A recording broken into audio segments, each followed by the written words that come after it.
Un grand bonjour à vous tous, chers auditeurs de Radio Corse Internationale, de Télépaèse et à Ustra Madinale de ce mardi 31 mars, dernier jour du mois de mars. Et on se retrouve juste après le générique. Bonjour, salut à tous.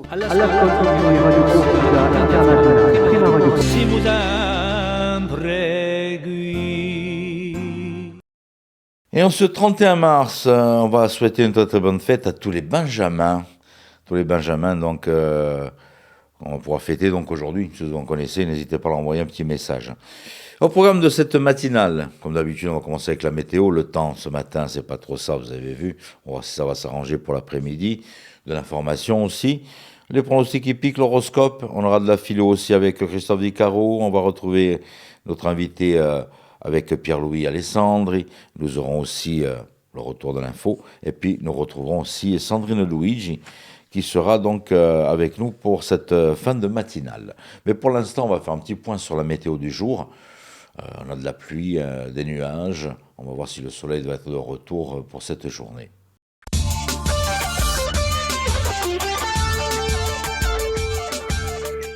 Bonjour Auguste, bonjour à toutes et bonjour à tous. Après les orages du petit matin, le soleil va reprendre ses droits. Toutefois, dans l'après-midi, quelques averses sont encore prévues dans l'intérieur de l'île avec de la neige à partir de 750 mètres.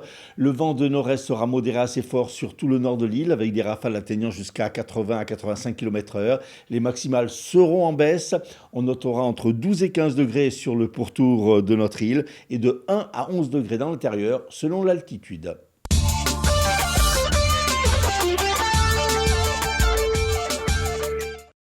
Après qu'une explosion s'est produite dans une maison individuelle à Olmette ou en Corse du Sud ce week-end, le parquet d'Ajaccio a indiqué que les constatations établies sur place privilégiaient le caractère criminel de l'explosion de cette résidence secondaire.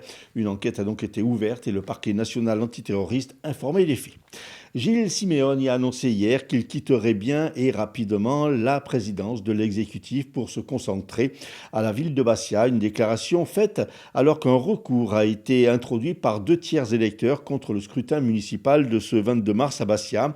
Un recours qui offre pourtant au nouveau maire de Bastia une situation juridique bien particulière et la possibilité de cumuler les deux postes. Ce recours d'une trentaine de pages porte sur plusieurs points, notamment le déroulé de la campagne, le déroulé des opérations de vote et sur un élu, conseiller municipal, inéligible selon les deux requérants. Sans surprise, Louis Pozzo di Borgo, le premier adjoint de la mairie de Furiani, a été réélu à la présidence de la communauté d'agglomération de Bastia avec 35 voix sur 40. 5 voix se sont portées sur son opposant, Jean-Martin Modoloni, pour l'opposition. À Porto Vecchio, un seul candidat était en lice, Jean-Christophe Angelini, a lui aussi été réélu à la tête de l'intercommunalité du Sud-Corse. Enseignants, parents d'élèves dans la rue hier pour dénoncer la nouvelle carte scolaire. Plusieurs établissements ont été bloqués. Aujourd'hui, à l'appel d'une intersyndicale, CGT, FSU, UNSA et STC, des rassemblements sont prévus à 11h devant l'inspection d'académie à Bastia et à 10h devant la même inspection académique, mais à Ajaccio. Selon les syndicats, la nouvelle carte scolaire supprimerait une vingtaine de postes. En 2025, 10 personnes ont perdu la vie sur les routes de la Corse du Sud, a souligné hier la gendarmerie dans une publication sur les réseaux sociaux. Ces victimes sont majoritairement des résidents corses, des habitants du territoire, sur des routes qui pourtant ils connaissent bien. 6 décès sur 10 sont directement imputables à des comportements à risque connus et sanctionnés, vitesse, alcool ou encore stupéfiants. La préfecture de la Corse du Sud et les forces de l'ordre ont indiqué que les contrôles réguliers et renforcés allaient se maintenir tout au long de cette année, en particulier sur ces 3 facteurs de risque. À partir d'aujourd'hui et jusqu'au 2 avril se déroule la première semaine de l'emploi à domicile en Corse. Un événement inédit alors que la Corse fait face à un défi majeur. Plus de 2500 emplois seront à pourvoir d'ici 2035 dans le secteur de l'emploi à domicile pour répondre aux besoins des habitants. Aujourd'hui, près de 8300 particuliers recourent à l'emploi à domicile sur notre île afin d'être accompagnés accompagner au quotidien, mais d'ici 10 ans, 55% des salariés du secteur de l'aide à domicile vont partir à la retraite, ce qui impose aux autorités d'agir dès maintenant. Aussi, France Travail Corse et la FEPEM, la Fédération des particuliers employeurs, en partenariat avec France Emploi à domicile, vont lancer cette première édition de la Semaine de l'emploi à domicile entre particuliers dans le cadre de la Semaine des métiers, du soin et de l'accompagnement. 6 communes accueillent des événements durant ces journées: l'Île-Rousse, Corté, Ajaccio, Propriano, Porto Vecchio et Bastia.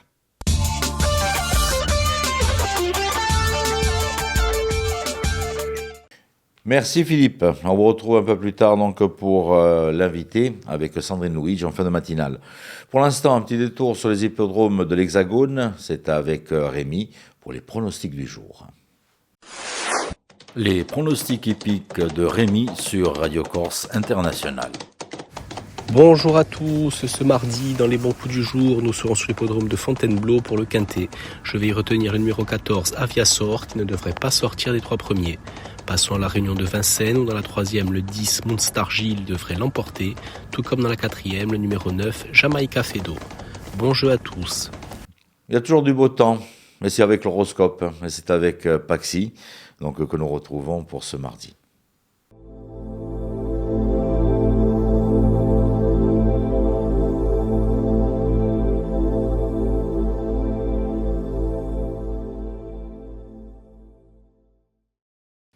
Et bonjour à tous, on se retrouve, on est mardi, on va voir qu'est-ce qu'on a à vous dire. Pour les béliers, n'ayez pas peur du changement, il faut avancer étape par étape, ça sera la meilleure façon d'apporter de la nouveauté dans votre situation.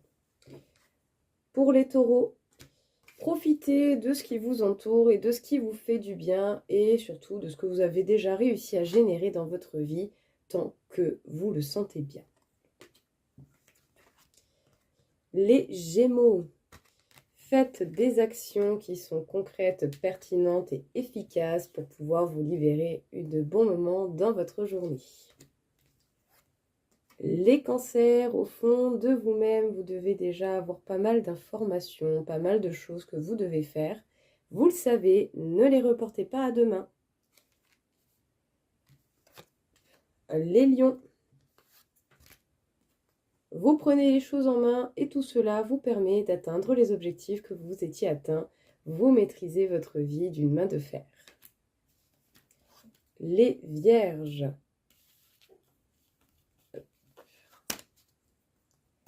quelques prises de tête éventuelles au niveau sentimental ou par rapport à une association. Ne noyez pas votre chagrin dans des dépenses inutiles. Les balances, vous allez certainement avoir de la réflexion à faire au niveau professionnel. Voyez bien toutes les possibilités qui vous sont possibles. Les scorpions, vous allez peut-être ressentir le besoin d'un petit moment en solo, surtout au niveau sentimental. C'est important de favoriser ce genre de moment pour son propre bien-être personnel. Les Sagittaires, on peut dire qu'aujourd'hui pourrait être une belle journée avec une personne différente ou une éventuelle rencontre très intéressante. Les Capricornes, écoutez-vous et n'hésitez pas à remanier les choix et les décisions que vous avez déjà pris. Les Verseaux, vous pourrez trouver des jugements et des opinions certainement très utiles par le biais de vos amis et de vos proches. Et les Poissons, bon, journée de travail certainement peu confortable, peut-être qu'autant vous allez avoir une journée un peu inhabituelle et qui vous fera une sensation d'instabilité et vous fera peut-être même sortir de votre zone de confort. Tenez le coup.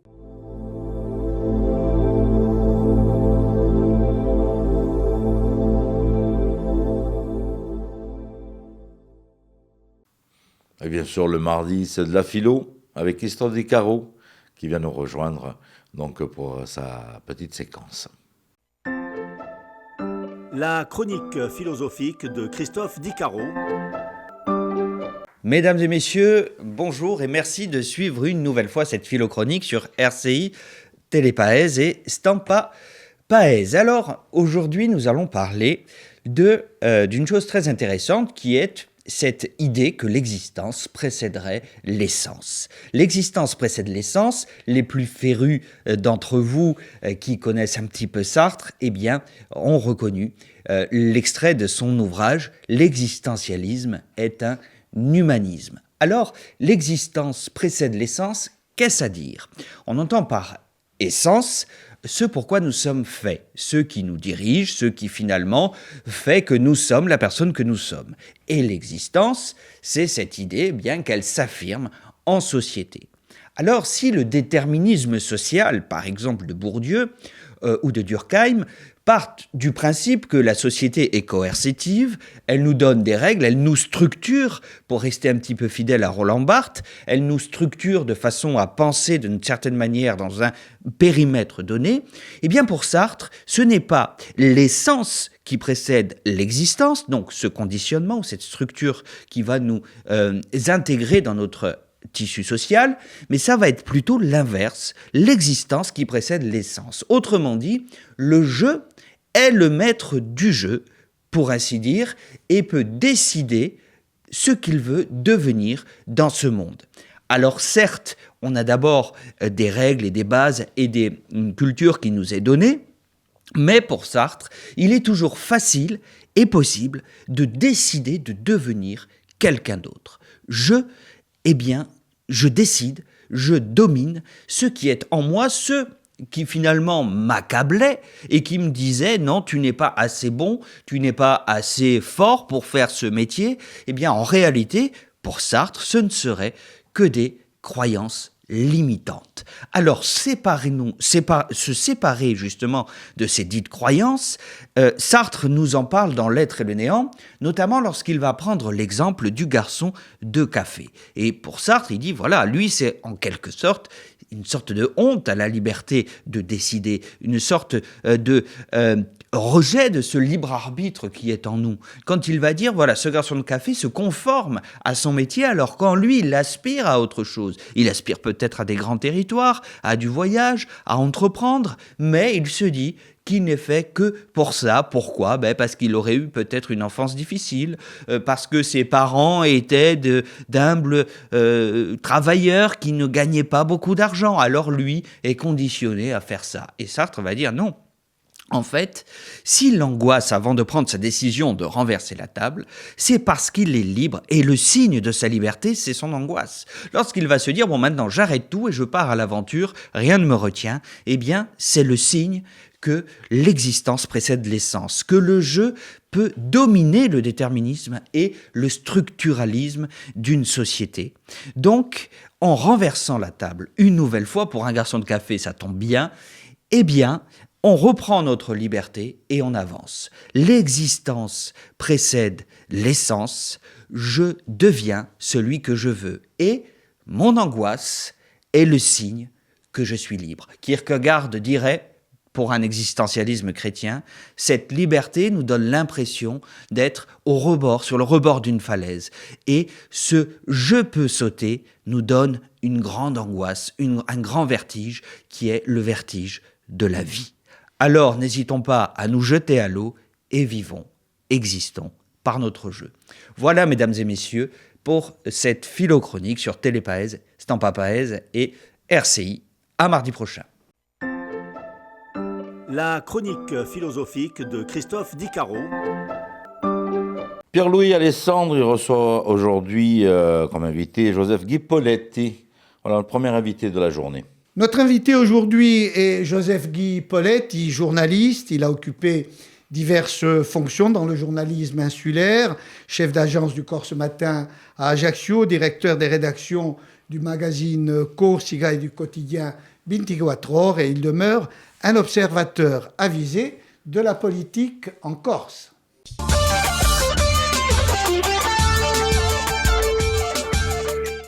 Joseph Guy Poletti, bonjour. Bonjour. Merci d'avoir accepté notre invitation. Je vous en prie. Les élections municipales viennent de se terminer. Les maires sont désormais installés, ainsi que leurs conseils municipaux, ils sont en place. Alors je rappelle quelques chiffres. Il y a eu en Corse plus de 6000 candidats, 450 listes pour 360 communes. Alors les élections municipales, qui sont le premier maillon de la vie démocratique d'un territoire, dessinent aussi une géographie politique. Alors pensez-vous que les résultats, en particulier dans les communes de grande et moyenne importance, ont changé les équilibres politiques insulaires? Écoutez, je pense surtout qu'il y a eu un dernier attentat, après la fin des attentats traditionnels. Il y a eu un attentat qui est complètement passé inaperçu. C'est un attentat contre la lecture, sur la possibilité même d'une lecture, je dirais, électorale de la Corse. Parce qu'il me semble qu'il y a une grande confusion sur la situation politique de l'île. Et j'entends ça ou là des commentaires ou des gens dont c'est le métier qui font des analyses politiques. Et j'avoue qu'ils ont bien du mérite, parce que je trouve que toute lecture de la situation politique de la Corse est impossible. Malgré tout, il y a eu des changements, notamment chez les nationalistes, avec l'entrée de Coren Front, notamment à Bastia, qui fait qu'aujourd'hui, la commune de Bastia va être administrée par une coalition autonomo-séparatiste, indépendantiste. À Sartène, par une coalition un peu plus hétéroclite, avec des siméonistes, avec des ex-jacobistes, et surtout avec des communistes. Alors, cette entrée des indépendantistes dans ces grandes villes, est-ce qu'elle ne tente pas de déstabiliser, d'affaiblir les nationalistes dits modérés et de rendre peut-être plus difficile leur revendication d'autonomie? Écoutez, là, vous rentrez dans une analyse extrêmement détaillée, mais on ne peut pas se dérober à une impression d'ensemble de ce qui se passe en Corse. Moi, ce que j'ai vu lors des dernières élections, c'est surtout des attelages improbables, des listes baroques, mêlant allègrement la droite, le centre-droit, la gauche, le centre-gauche, et puis les exemples que vous avez cités. Et effectivement, l'alliance entre les indépendantistes et les autonomistes, il y avait, semble-t-il, ou en tout cas beaucoup parmi les autonomistes, voulaient établir un cordon sanitaire entre les deux tendances. Et puis maintenant, c'est le grand mélange, quoi. Et moi, j'y vois surtout une grande lassitude de la Corse qui n'arrive pas, on n'arrive pas à sortir de cette lassitude pour aboutir à des convictions.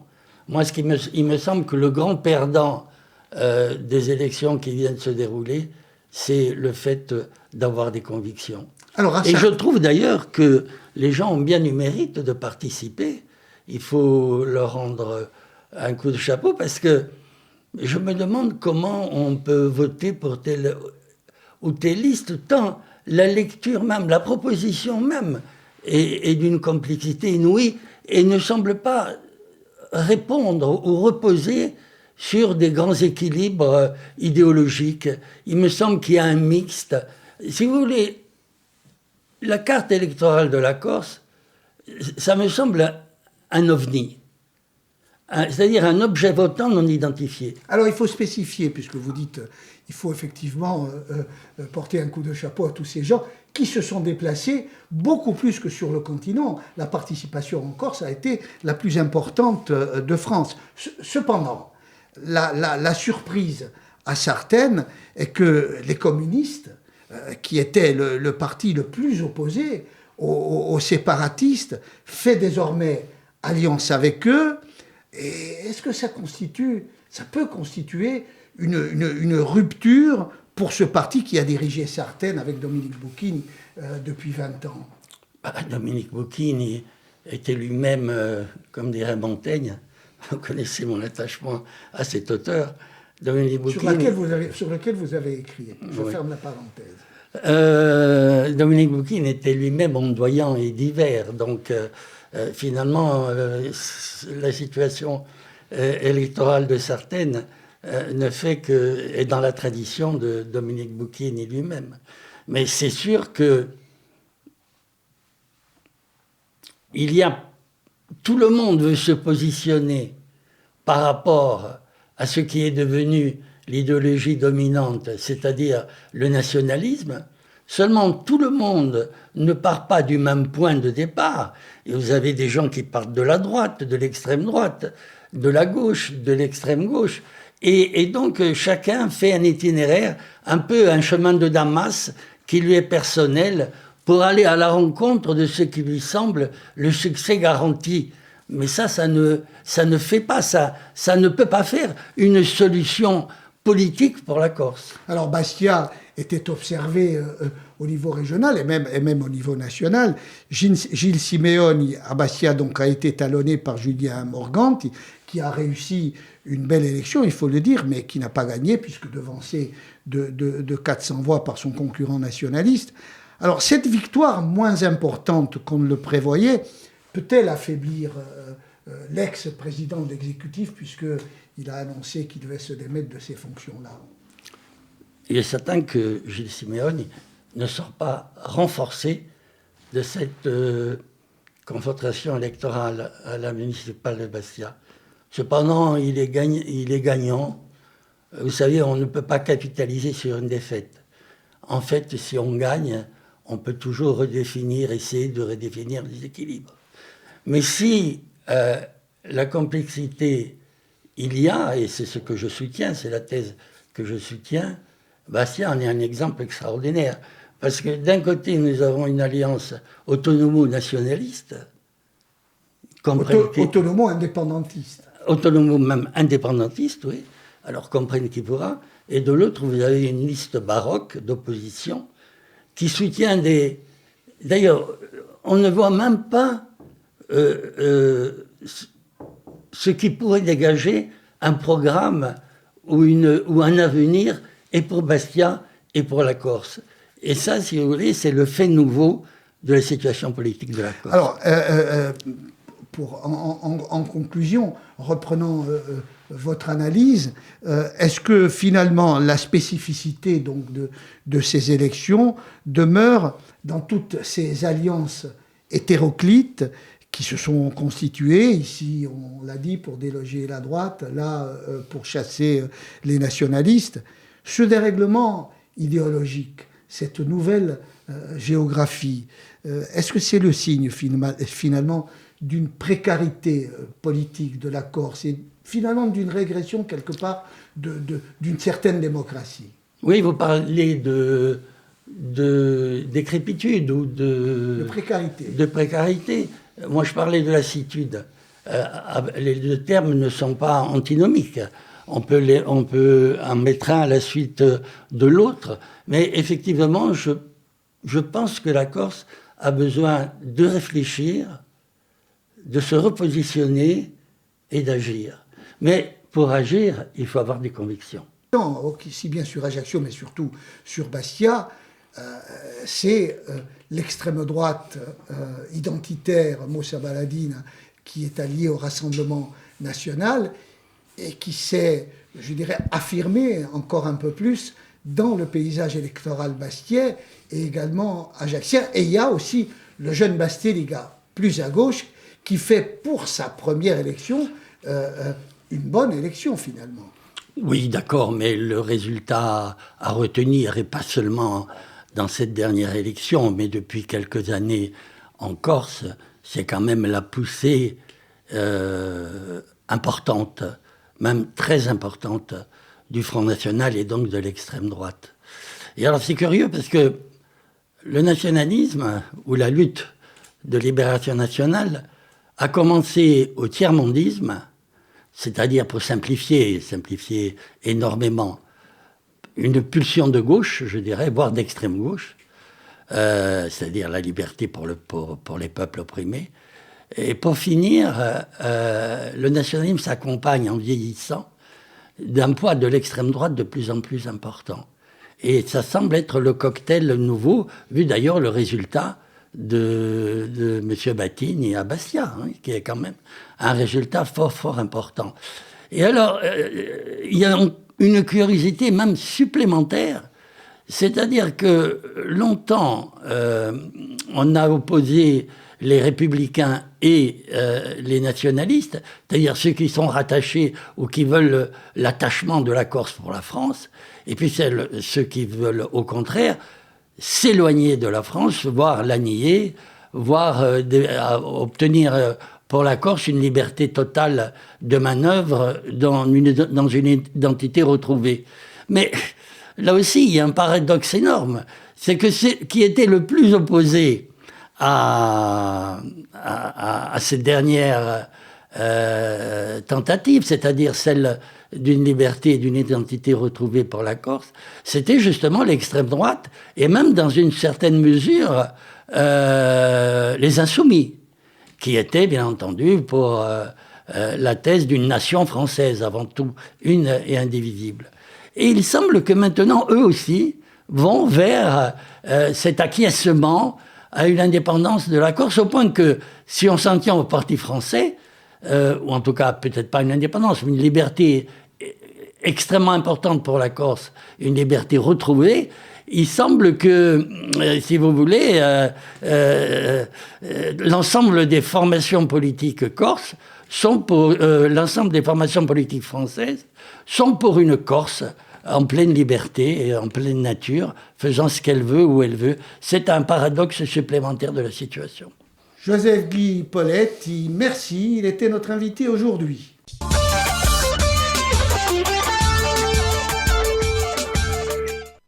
Voilà, un grand merci à Pierre-Louis Alessandre et notre invité. On va se retrouver juste après les titres de l'information pour retrouver notre invité aussi, qui sera Sandrine Luigi. Après qu'une explosion s'est produite dans une maison individuelle à Olmette ou en Corse du Sud, le parquet d'Ajaccio a ouvert une enquête et le parquet national antiterroriste informé des faits. Gilles Simeoni a annoncé hier qu'il quitterait rapidement la présidence de l'exécutif de Corse pour se consacrer à la ville de Bastia, une déclaration faite alors qu'un recours a été introduit par 2/3 des électeurs contre le scrutin municipal de Bastia du 22 mars. Louis Pozzo di Borgo, réélu hier à la présidence de la communauté d'agglomération de Bastia, Porto Vecchio, Jean-Christophe Angelini a lui aussi été réélu à la tête de l'intercommunalité du Sud-Corse. Enseignants et parents d'élèves dans la rue hier pour dénoncer la nouvelle carte scolaire qui va supprimer une vingtaine de postes. Un rassemblement est prévu ce matin devant l'inspection d'académique à 10h à Ajaccio, à 11h à Bastia. Météo, après les orages du petit matin, le soleil va reprendre ses droits.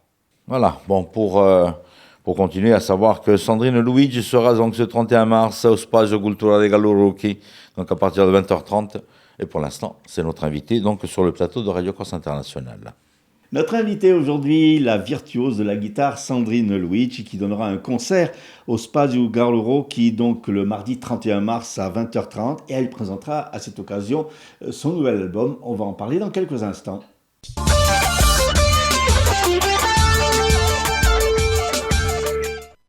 Sandrine, bonjour. Bonjour. Alors Sandrine, un petit rappel de votre cursus, parce que vous êtes tombée très très jeune dans la guitare. Oui. 8 ans, c'est ça? Oui, c'est ça. Comment c'est fait justement? Vous aviez des parents déjà qui étaient dans la musique? Non, je ne viens pas d'une famille de musiciens ou de musiciennes. En fait, il y avait eu une intervenante à l'école primaire et puis mon frère aussi avait envie de faire de la guitare.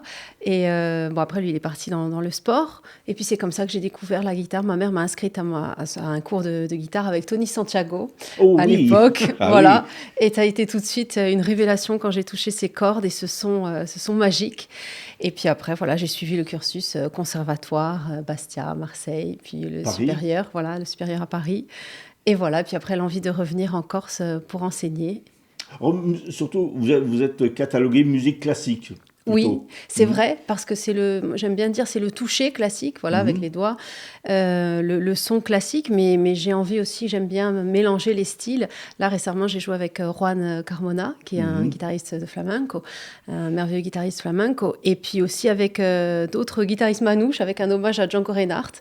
Donc voilà, la guitare classique peut aller vers d'autres univers aussi. Justement, c'est au fil des rencontres, en fait, oui. vous évoluez un petit peu, et vous évoluez, mais vous agrandissez un peu votre registre. En fait. Oui, c'est ça. C'est vraiment au fil des rencontres et des projets, des différentes collaborations qui fait que du coup, on a une inspiration, une envie de partager et puis on amène cette guitare classique ailleurs. un peu plus loin. Alors vous dites, on amène sa guitare. Justement, vous avez une guitare qui est bien particulière. Oui, c'est vrai. Voilà. Alors j'ai une guitare dite Lattice, et puis je joue aussi récemment. Je suis revenue un petit peu dans une guitare traditionnelle. Donc voilà, on va dire que je balance entre les deux esthétiques. Et vous jouez sur un instrument d'époque, c'est ça? Oui, aussi. Je joue sur une guitare romantique, parce que j'aime bien justement l'histoire de l'instrument, l'histoire de la musique en général, et retourner vers les instruments d'époque, essayer de retrouver un petit peu le style grâce aux instruments anciens, c'est quelque chose qui me passionne aussi. Alors, un premier album, Polaris, c'était en 2018. Oui. Et là, un nouvel album qui sort un petit peu du précédent. Oui, parce qu'il y a plus de compositions. Voilà, j'ai enregistré plus de compositions personnelles, et puis des arrangements de chansons françaises aussi, des arrangements personnels. Et puis, bien sûr, ce qui fait pourquoi j'aime la guitare, c'est pour son répertoire, de son répertoire tout simplement. Donc, avec des pièces de Baden-Powell, de Francisco Tárrega, entre autres. Et voilà, donc c'est vraiment mon univers, on va dire. Il y a combien de morceaux sur l'album? Alors, je crois qu'il y en a 14, je crois, ou 15 maintenant, je ne sais plus. Mais voilà, on va dire une quinzaine de titres. Et donc, c'est ce titre que vous allez interpréter le 31 mars à Charleroi. C'est ça, ça va être un voyage, du coup, à partir de Et, là, et puis, enfin, on va déjà à partir de Polaris, et puis après on va aller progressivement vers Elle, et puis il y aura aussi un invité surprise, mais c'est la surprise. C'est la surprise, on ne le dit pas, bien sûr. Voilà, donc j'espère que ça sera un beau moment. Et ensuite, vous avez déjà d'autres concerts de prévus? Alors oui, cet été. Vous tournez pas mal, hein? Cet été, du coup, entre autres. Et puis avec Avilette aussi, je continue la collaboration avec Ibalcone. Voilà, donc c'est vrai qu'on vous voit dans de nombreux groupes, et c'est bien aussi ça, ce partage, dans ce partage. Oui, c'est vrai. Et puis c'est encore une fois, voilà, c'est permettre à la guitare classique d'aller plus loin, d'ouvrir les frontières. C'est pas seulement souvent la guitare classique a un peu une image des fois rigoureuse, peut-être exigeante, alors que c'est tout le contraire. C'est vraiment une guitare qui vient du populaire, une guitare sensible. Donc il faut voilà, aller vers cette image-là, retrouver cette image, cette essence même de la guitare qui est vraiment en fait un instrument qu'on garde près de soi, un instrument intime, et donc tout est possible. Vous êtes aussi dans la transmission, puisque vous êtes professeur. Oui, c'est ça, au Conservatoire à Bastia, depuis maintenant de nombreuses années, quelques années on va dire.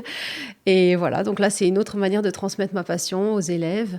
Voilà, et c'est vrai que ça fait partie aussi de la richesse. C'est à la fois être artiste, faire des concerts, et puis en même temps partager avec les élèves, leur transmettre le goût de la musique, le goût de la guitare, découvrir aussi peut-être un répertoire justement qu'ils ne connaissent pas avec la guitare classique. Justement, vous avez une petite formation spécialisée dans le registre classique. Vous faites des recherches, notamment dans les bibliothèques, pour trouver des partitions. Oui, voilà, souvent, dès que je peux, bien sûr, c'est toujours la curiosité, en fait, ce qui on va dire, ce qui anime peut-être le musicien, mais peut-être toute personne, c'est la curiosité d'apprendre, la soif d'apprendre, de découvrir de nouvelles choses, et puis toujours de se perfectionner, d'aller plus loin. Donc Sandrine, on se retrouve ce 31 mars, à partir de 20h30. Et puis après, pas mal de tournées avec aussi d'autres artistes, sûrement. Oui, voilà, exactement. Merci beaucoup. Merci beaucoup.